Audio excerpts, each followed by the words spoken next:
ele tem uma função não só social, mas uma função na nossa identidade.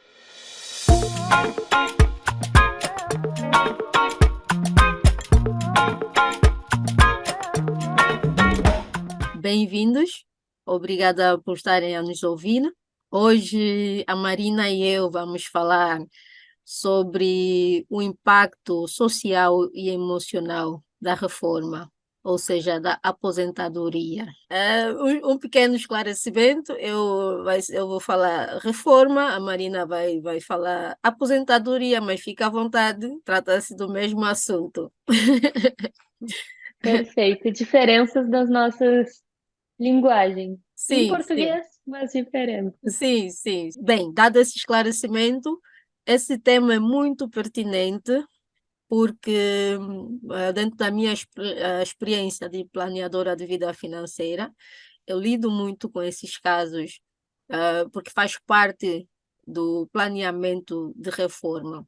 O planeamento de reforma, conforme eu já havia mencionado no episódio anterior, o episódio que eu gravei em português e holandês, eu expliquei como é que o sistema de pensão aqui na Holanda funciona e quais são as ferramentas existentes que é para a pessoa criar o capital para tal necessário para poder se reformar à vontade, para poder criar uma boa pensão de reforma. Então, hoje vamos falar do lado emocional e social. E a Marina e eu vamos abordar esse assunto. Ela vai falar a partir da sua experiência profissional e eu também vou falar da minha experiência profissional e pessoal também, né? Então, fiquem ligados. Olá, Marina. Oi, Estela, obrigada. Obrigada, é um prazer estar aqui novamente. O prazer é todo meu e muito obrigada mais uma vez pelo seu tempo. Marina, diz-nos lá, ah, quais são os riscos emocionais que existem, por causa da reforma? Então, Estela, existem algumas literaturas, né, que falam sobre a correlação entre saúde mental, e a aposentadoria, né? Aqui eu vou usar aposentadoria como tu falou, a mesma coisa que reforma. Existem alguns estudos que mostram que existem índices maiores, né, de depressão, de ansiedade em pessoas que se aposentam, ao mesmo tempo que alguns outros estudos também mostram um declínio, né, de estresse, por exemplo, ou mesmo de ansiedade em pessoas que se aposentam devido a uma carga menor, né, de estressores externos. Mas sim, acho que é importante a gente pensar que existem alguns aspectos emocionais que podem estar atrelados a esse momento de aposentadoria, e que isso vai variar muito de pessoa para pessoa, e vai variar muito e está muito atrelado, como tu mesmo comentaste, com o planejamento dessa aposentadoria, né? E o quanto essa pessoa, esse indivíduo, não só se planejou, mas se preparou financeiramente, emocionalmente para esse momento. Sim, sim, com certeza. E nessa vertente, eu pergunto, quando nós falamos de reforma, aposentadoria nos teus termos, ah, a pessoa está a se reformar de quê? Porque a pessoa passou 20 anos, 40 anos a exercer uma certa função, a fazer parte de uma certa organização. Podes nos ajudar a perceber esse processo melhor? Uhum, com certeza. Acho que é algo muito importante da gente começar a construir o raciocínio em cima disso é em relação a o quanto o nosso papel de trabalhador, né, e o nosso papel de trabalho, ele tem uma função não só social, mas uma função na nossa identidade, né? E a tua pergunta é maravilhosa, né? Tá se aposentando do quê, né? E muitas vezes essa pessoa ela tá de fato deixando aquele papel, que é uma parte da sua identidade, para ou assumir outros aspectos da sua identidade ou para dar mais ênfase em outras áreas da sua vida, né? E esse é um processo emocionalmente custoso, difícil. É um processo que eu costumo associar muito com um processo de luto, porque é um luto sobre aquela parte de mim, aquela parte da minha identidade que vai ser mudada e que ainda vai estar lá, ainda vai fazer parte de quem eu sou, ainda vai fazer parte da minha história, mas não vai estar tão em evidência ou em saliência naquele novo momento da minha vida que é a aposentadoria, né? Então, não só um aspecto social, mas um aspecto de identidade muito forte que vai ser mudado nesse processo de aposentadoria. Então, nesse caso, tu estás a falar que o facto de a gente ter feito parte daquela organização, daquela instituição, aquilo passou a ser parte da nossa identidade. Quer dizer que quando aquela parte da nossa vida deixa de existir, existe uma perca de identidade, de certa forma, certo? Claro, com certeza. A gente costuma falar isso e eu faço uma associação também. Claro que são coisas diferentes, mas eu faço uma associação quando eu converso com alguns clientes que estão fazendo um movimento de transição de carreira, por exemplo, indo de uma área de atuação para uma área completamente diferente, né? E eu posso trazer o meu próprio exemplo pessoal.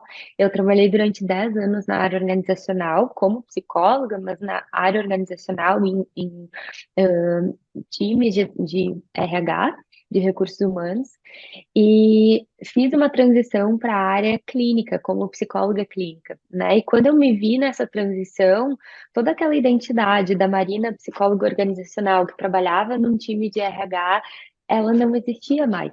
Né? E obviamente existem resquícios dessa Marina dentro de mim, mas aquilo não faz mais parte da minha identidade, de quem eu sou atualmente, né? E isso também acontece quando a pessoa vai se aposentar.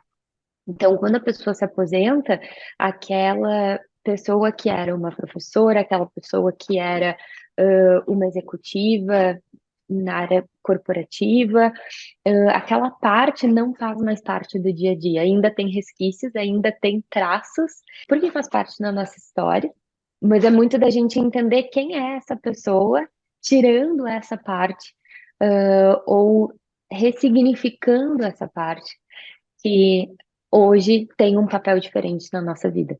E me parece ser uma fase muito assustadora das nossas vidas. Muito, muito.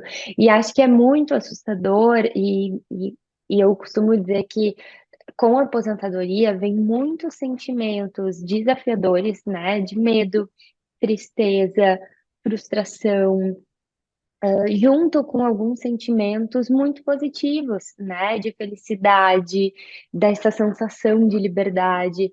Então, em inglês a gente chama bittersweet, né? Que seria em português, como a gente fala isso? Agridoce, né? Sim, É um momento. Desculpa, é um momento agridoce, né? Porque a gente tem sentimentos não tão positivos com sentimentos positivos ao mesmo tempo, né? Enfim, então é uma fase desafiadora, é uma fase, como tu falaste, que tem muito medo envolvido, muito medo também pelo desconhecido, né? Porque muitas vezes a pessoa passou 20, 30 anos, né, trabalhando, exercendo aquela função ou exercendo esse papel de trabalho, e a partir daquele momento a pessoa vai exercer outros papéis com maior força. E isso é diferente, e a gente não sabe o que esperar. como ia dizendo, o medo do desconhecido, aquilo causa estes sentimentos todos que tu acabaste de mencionar, que inclusive a ansiedade. Aliás, num dos programas que eu ofereço sobre o planeamento de reforma, eu chamo a primeira fase da reforma é o honeymoon phase, a fase da lua de mel. Uhum, E a segunda fase é a fase da depressão, quando nós chegamos nesses sentimentos que tu acabaste de mencionar, que é a fase de luto. Então, eu quero falar um pouco dessa fase de luto, ou melhor, a fase da lua de mel, que eu estou livre, eu vou viajar, eu posso fazer tudo o que eu quiser. Finalmente recuperei o meu tempo. E a fase de luto, que eu digo, é a fase da depressão. Me fala um pouco da fase de luto. Tu deste o exemplo, da transição que tu também fizeste, de fazer parte do mundo corporativo, no Departamento de Recursos Humanos, para ser uma psicóloga clínica. Quer dizer, tiveste que te desligar da identidade que tu tinhas ligado àquela função que exercesse durante 10 anos, que é para ser a psicóloga clínica. Apesar de teres perspectiva, como é que foi, como é que é esse período de depressão? Eu diria que essa fase de.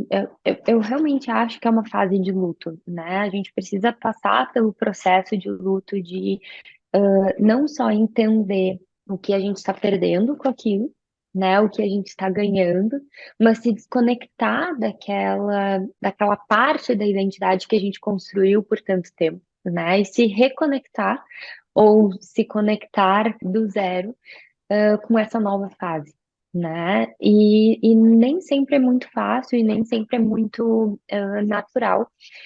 Depende muito também do quanto a gente tem acesso aos nossos valores internos, aos nossos processos internos, o que a gente pensa, o que a gente valoriza, o que a gente sente. E, e esse processo de luto, ele é diferente para cada um, ele vai ser vivido diferente por cada pessoa. Mas ele pode vir sim acompanhado, né, de sentimentos de tristeza, por vezes pode vir acompanhado de uma depressão. E aí existem alguns fatores de riscos que a gente pode sim se atentar para talvez reduzir os riscos de vir a ter um caso de depressão, por exemplo. Né? Então, alguns fatores de risco que a gente pode se atentar são aspectos sociais, né? Aspectos financeiros que tem muito no teu planejamento, né, Estela? E aspectos realmente emocionais, assim, né? Quando eu digo aspectos sociais, eu me refiro a, por exemplo, quando nós estamos num papel de trabalho, a gente vem trabalhando dentro de uma organização, por exemplo, a gente tem uma rotina, a gente interage com pessoas, a gente tem interações, né, com aquele grupo, a gente faz parte daquele ambiente, daquela instituição.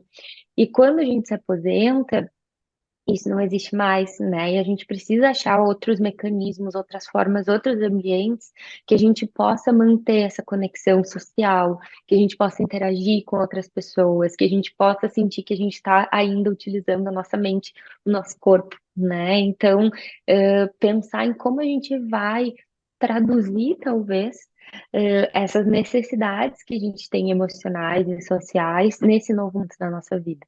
Outro aspecto de risco, uma questão mais de saúde mesmo, né? Então, quando a gente está trabalhando, a gente tem uma rotina, a gente tem um horário para acordar, a gente tem fatores externos que nos direcionam, talvez, para um estilo de vida, né? E quando a gente se depara com uma situação que a gente não tem mais isso, essa organização, esse planejamento, ele vai vir muito da gente, né? Então, a gente também, e voltando à conexão com a conversa que a gente teve sobre saúde mental anteriormente, né?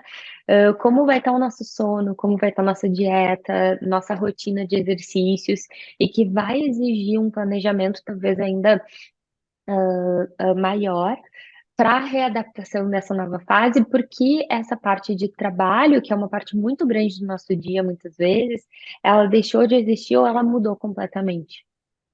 Sim, então acabaste de mencionar assim vários fatores importantes que está ligado ao aspecto social. No aspecto social eu gosto de falar, né, do Estado. Tu tens um certo status quando fazes parte daquele grupo, tu Uhum, tens um título, ah, o lado de saúde que é realmente um grande fator de risco físico e emocional para as pessoas que se reformam, porque aquilo que mencionaste, por falta daquela rotina, a pessoa às vezes vai se desleixar, vai se uhum, desleixar e muitas das vezes por isso é que acabam caindo em depressão, vão ter uhum, aquele tédio, vão deixar de se sentir úteis no local de trabalho. Tem os colegas, para além da sua função, os colegas precisam algo, precisam de ajuda, precisam de orientação. Então, aquela uhum. sensação que eu significo algo para alguém, para um grupo de pessoas, deixa de existir. Realmente é uma fase muito desafiadora. Por isso é que nós hoje queremos que as pessoas reflitam sobre isso, Uhum. reflitam sobre essa fase. Total. E eu diria também, Estela, que a gente vive hoje numa. A gente foi muito acostumado a misturar muito, né, a nossa identidade com quem a gente é, com quem a gente é no trabalho, né? Então, normalmente, quando a gente conhece alguém, a gente se apresenta dizendo: Oi, eu sou a Marina, eu sou psicóloga. Né? Uhum, É a primeira coisa que a gente fala quando a gente conhece alguém. Ou a gente conhece e pergunta: Oi, o que que tu faz? uhum, Né? sim, A gente está muito acostumado a conectar quem a gente é com o que a gente faz, com o que a gente trabalha. E existem muitas outras facetas de quem a gente é, além do que o que a gente trabalha. E essas outras facetas, nesse período de aposentadoria, elas estão muito exacerbadas e a gente acaba precisando olhar para elas de um jeito ou de outro. E às vezes, dependendo de como foi a nossa relação com o trabalho ao longo da nossa vida, a gente nem sabe quem a gente é fora do trabalho, sim, porque isso está tão misturado que a gente nunca parou para pensar, né? E eu acho que essa fase nos obriga a olhar para isso, e nem sempre é muito fácil. sim. E isso que acabaste de dizer é muito pertinente, principalmente para empreendedoras. As empreendedoras, os empresários criam as suas empresas, os seus negócios, baseando-se nos seus valores, nas suas filosofias de vida. Então é muito difícil a pessoa desligar o seu, no meu caso, eu posso dizer, desligar o meu senso de identidade da minha empresa, porque a empresa passou a existir por causa das minhas crenças, das minhas filosofias. Então, como é que alguém assim como eu vai conseguir ah, enfrentar este processo de desconexão, de formular uma identidade que não esteja necessariamente ligada à sua função? Acho que esse é um exemplo ótimo, porque como tu falaste, né? Normalmente empreendedoras ou pessoas que começam o seu negócio, muitas vezes têm o seu negócio que está muito atrelado aos seus valores, ao seu propósito e ao que tu enxerga como é o teu papel nesse mundo, né? E muitas vezes é difícil a gente separar ou talvez traduzir essa competência ou essa filosofia ou essa visão de mundo para outros ambientes que não só o trabalho, né? Então, eu diria que é voltar lá para o princípio e entender. Acho que tu faz uma pergunta maravilhosa, né? Eu estou me aposentando para quê? E também o que que é essa pessoa, então, o que é a Marina, o que que ela traz e como ela pode usar isso em outros ambientes que não só o trabalho. Vai ser num trabalho voluntário, vai ser num trabalho part-time, vai ser em algum curso, vai ser em algum hobby, Sim, né? Então, como essas características, como esses valores podem ser traduzidos na tua vida, de outras formas que não somente para um papel de trabalho, ok. né? Então, por exemplo, tentando traduzir um exemplo, né? Para mim, Marina, um dos valores, que eu tenho na minha vida é cuidar, né? E acho que isso está muito conectado com eu ser psicóloga. Mas talvez quando chegar o dia de eu me aposentar, eu vou ter que traduzir esse valor de cuidado de alguma outra maneira, que não seja sendo psicóloga, né? Então talvez eu vá cuidar dos meus netos, caso eu venha a ter netos, talvez eu vá cuidar de cachorros num trabalho voluntário com cachorros, talvez eu vá cuidar, não sei, de plantas, né? Como que eu vou traduzir esse valor cuidado em alguma outra área da minha vida que não só no trabalho? Faz Sim. sentido? Sim, faz sentido, faz muito sentido. É o que tu disseste.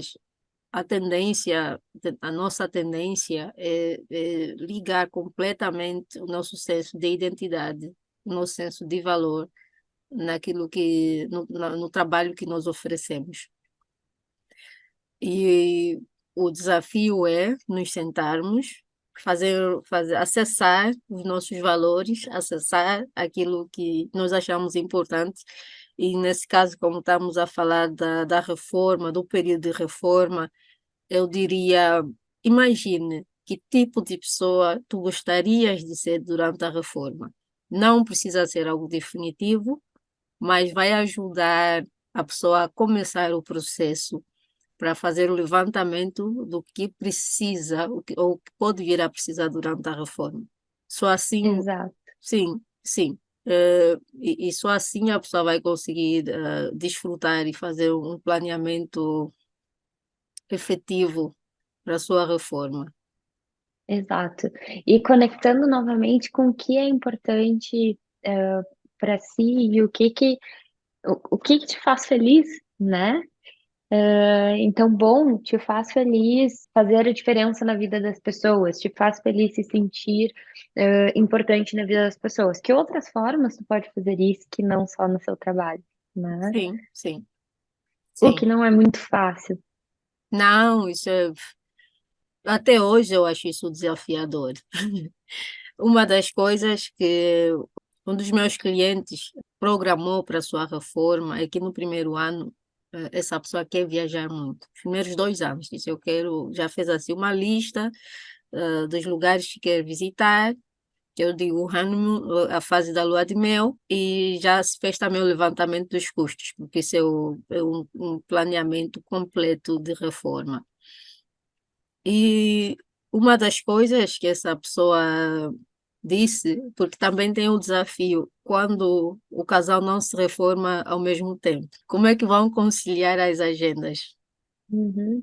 Por exemplo, se o marido se reformar 5 anos antes que a esposa, como é que haverá conciliação de agendas se eu quiser viajar nos meus primeiros anos? Então, eles foram muito criativos. A mulher gosta de plantas, gosta de cuidar de flores, ela tem o seu negócio nisso. E ele disse: Eu quero viajar pelo mundo, quero fazer passeio de barco pelo mundo. Então, combinaram. Ela disse: Eu vou visitar locais com os melhores jardins do mundo e você vai ao meu Uhum. encontro de barco. Perfeito, e acho que aí a gente traz, sei lá, algo que é muito importante, uma das características que eu acho que são muito importantes desse momento, que é a abertura ao novo, né? E a pessoa, de fato, estar aberta não só a ser criativo, como tu falaste nesse exemplo, mas se abrir, de fato, às possibilidades. Né? E tá tudo bem esse casal fazer as coisas separados e se encontrarem, tá tudo bem ela ainda ter o desejo dela por plantas e ele ainda ter o desejo de viajar, né? Porque eles ainda são indivíduos, mesmo estando como um casal. Então, acho que esse exemplo exemplifica maravilhosamente bem essa característica de abertura ao novo que é muito importante nessa fase. Sim, ao novo, ao novo. Isso Ao novo. é uma palavra simples e complexa, porque nós não somos tão abertos quanto parecemos. Não, e isso está muito associado o que é conhecido é confortável, Sim, né? Tanto os nossos padrões de comportamento, né, que a gente está acostumado a ter, quanto é mais confortável a gente ir no restaurante que a gente já sabe que é bom, né? A gente não sabe se o restaurante diferente vai ser bom, então por que que a gente vai arriscar, uhum, né? Então é mais confortável, é mais natural, mas não necessariamente é o que vai nos trazer mais felicidade. não. Então, nesse caso, que tipo de preparação psicológica as pessoas, as mulheres, nós devemos ter para a reforma? Eu acho, Estela, e aqui é um pouco estranho eu, como psicóloga, falar isso, mas realmente eu acho que a gente se conhecer e ter conexão conosco, e quando eu digo conexão conosco é no sentido de entender os nossos processos internos, entender o que a gente pensa, entender o que a gente sente, entender o que nos faz feliz, entender os nossos valores. Isso vai nos ajudar a ter uma tomada de decisão mais alinhada com o que faz sentido para a gente. E não necessariamente com o que a gente vê os outros fazendo ou o que faz sentido para os outros, né? Então, esse exemplo que tu trouxeste, para essa pessoa, é muito importante viajar nos 2 primeiros anos de aposentadoria. Talvez para outra pessoa seja muito importante descansar, cuidar dos netos, fazer um curso de filosofia, não sei. Talvez para outra pessoa algo diferente seja mais relevante, né? Então é entender de fato esses processos internos e se autoconhecer. Eu diria que esse é o principal preparação, né? E aí, obviamente, conectando isso com aspectos práticos, né? Financeiros, do dia a dia, da rotina, para que de fato isso se torne um plano. Sim, sim, concordo. E eu penso nas Uhum. mulheres empreendedoras, elas passaram muitos anos da sua vida a cuidar dos filhos, do marido, e deixaram a sua carreira de lado durante muito tempo para exercer essa função mais importante que existe na vida, né? Que é cuidar de uma família, cuidar de uma... E começam as suas carreiras depois dos 40, depois dos 50, descobriram a sua paixão. É muito mais desafiador para esse grupo de pessoas desligar do seu senso de identidade e dizer eu vou me reformar. Provavelmente eu nunca vou me reformar. Sim, a gente ainda vive, né, Estela, nessa sociedade onde as mulheres, não só por questões de aspectos sociais, mas também por aspectos práticos de como as nossas políticas públicas são construídas, né? Então, as mulheres acabam assumindo, de fato, esse papel de cuidadoras.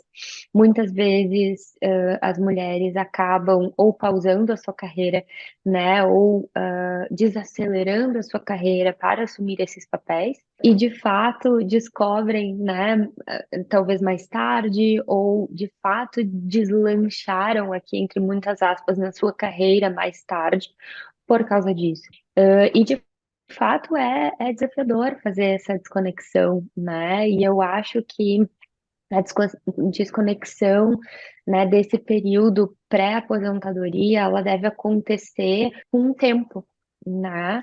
Ela não é do dia para a noite, né? Então eu costumo dizer que quando a gente troca de empresa, mesmo na mesma função, a gente troca de uma empresa para outra, por exemplo, a gente precisa se desconectar emocionalmente daquela empresa anterior, né?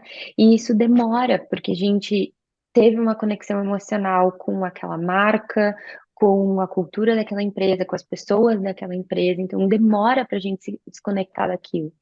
Imagina o que é a gente se desconectar de uma carreira como um todo, que muitas vezes está misturada com a nossa identidade, quem a gente é, que muitas vezes representa para gente, e aí pegando o gancho de mulheres que talvez começaram mais tarde as suas carreiras, representa uma liberdade, representa autonomia, representa muitas coisas. Então é desafiador e demanda tempo. Hum, é profundo o que acabaste de dizer. Requer tempo. E nesse caso eu vou perguntar, como é que tu achas que o mundo corporativo, que as instituições, as organizações podem facilitar esse processo de desconexão?